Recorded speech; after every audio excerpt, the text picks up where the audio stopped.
There was a small spinney of larch trees just here, and it seemed as if the two woozles, if that is what they were, had been going round in the spinney. So round the spinney went Pooh and Piglet after them, Piglet passing the time by telling Pooh that his grandfather Trespassers W had done to remove stiffness and tracking, and how his grandfather Trespassers W had suffered on in his later year from shortness of breath and other matters of interest, and Pooh wondering what a grandfather was like, and if perhaps this was two grandfathers they were after now, and if so, whether he would be allowed to take one home and keep it. That is what Christopher Robin would say, and still the tracks went off in front of him. Suddenly, Winnie the Pooh stopped, pointed excitedly in front of him, and said, "Look!" "What?" said Piglet with a jump, and then to show that he hadn't been frightened, he jumped up and down once more twice in an exercising sort of fashion. "The tracks," said Pooh. "A third animal has joined the other two." And here's Piglet jumping in an exercise-like manner. "Pooh," cried Piglet, "do you think it's another woozle?" "No," said Pooh, "because it makes different marks.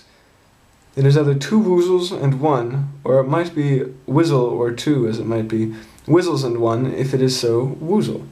Let us continue to follow them." So they went on, feeling just a little anxious now, in case there were three animals in front of them were hostile intent.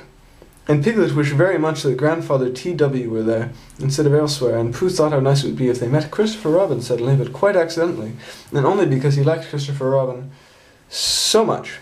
And then, all of a sudden, Winnie the Pooh stopped again and licked the tip of his nose in a cooling manner, though he was feeling more hot and anxious than ever before.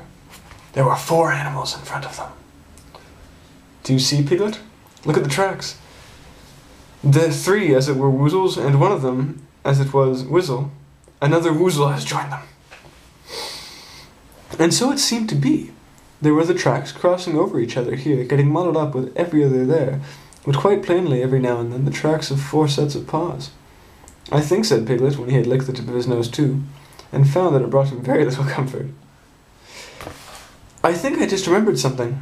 I've just remembered something I half forgot to do yesterday that I shan't be able to do tomorrow. I suppose I really ought to go back and do it now." "We'll do it this afternoon, and I'll come with you," said Pooh. "It isn't the sort of thing you can do in the afternoon," said Piglet quickly. "It's a very particular morning thing that has to be done, and if possible between the hours of—" "What would you say the time was?" "About 12, said Winnie the Pooh, looking at the sun. "Between, as I was saying, the hours of 12 and 12:05. So really, dear old Pooh, if you'll excuse me—" "What's that?" Pooh looked up at the sky, and then, as he heard the whistle again, he looked up to the What? And then, as he heard the whistle again, he looked up into the branches of the big oak tree, and then saw a friend of his. "It's Christopher Robin," he said. "Ah, then you'll be quite right," said Piglet. "You'll be quite safe with him. Goodbye," and trotted off home as quickly as he could, very glad to be out of all danger again. It's a very cute picture. Piglet taking that little jog. I like it. Christopher Robin came slowly down his tree. "Silly old bear," he said. "What were you doing? First you went around the spiny twice yourself, and then Piglet ran after you, and then you went around again, and when you were just going around a fourth time." "Wait a moment," said Winnie the Pooh, holding up his paw. He sat down and thought in the most thoughtful way he could. Then he fitted his paw into one of the tracks, and then he scratched his nose twice, and stood up. "Yes," said Winnie the Pooh. "I see now," said Winnie the Pooh. "I have been foolish and deluded," said he, "and I am a bear of no brain at all." "You're the best bear in all the world," said Christopher Robin soothingly. "Am I?" said Pooh hopefully. And then he brightened up suddenly. "Anyhow," he said, "it's nearly luncheon time." So he went home for it. Let's read part of chapter 4, in which Eeyore loses a tail and Pooh finds one.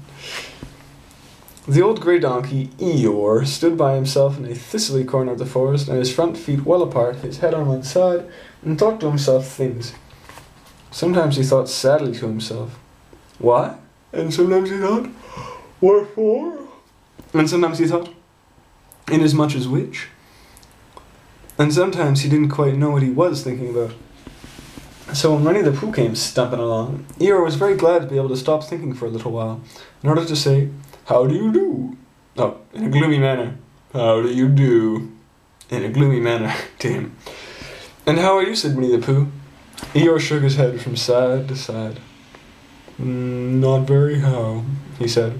I don't seem to have felt at all how for a very long time. Dear, dear, said Pooh. I'm sorry about that. Let's have a look at you. So Eeyore stood there, gazing sadly at the ground, and Winnie the Pooh walked around him once. Why, what's happened to your tail? He said in surprise. What has happened to it? Said Eeyore. It isn't there. Are you sure? Well, either a tail is there or it isn't there. You can't make a mistake about it, and yours isn't there. Then what is? Nothing. Let's have a look, said Eeyore, and he turned around slowly to the place where his tail had been a little while ago, and then finding that he couldn't catch it up, and turned around the other way until he came back to where he was at first. And then he put his head down and looked between his front legs, and at last he said, with a long sigh, I believe you're right. Of course I'm right, said Pooh. That accounts for a good deal, said Eeyore gloomily. It explains everything. No wonder.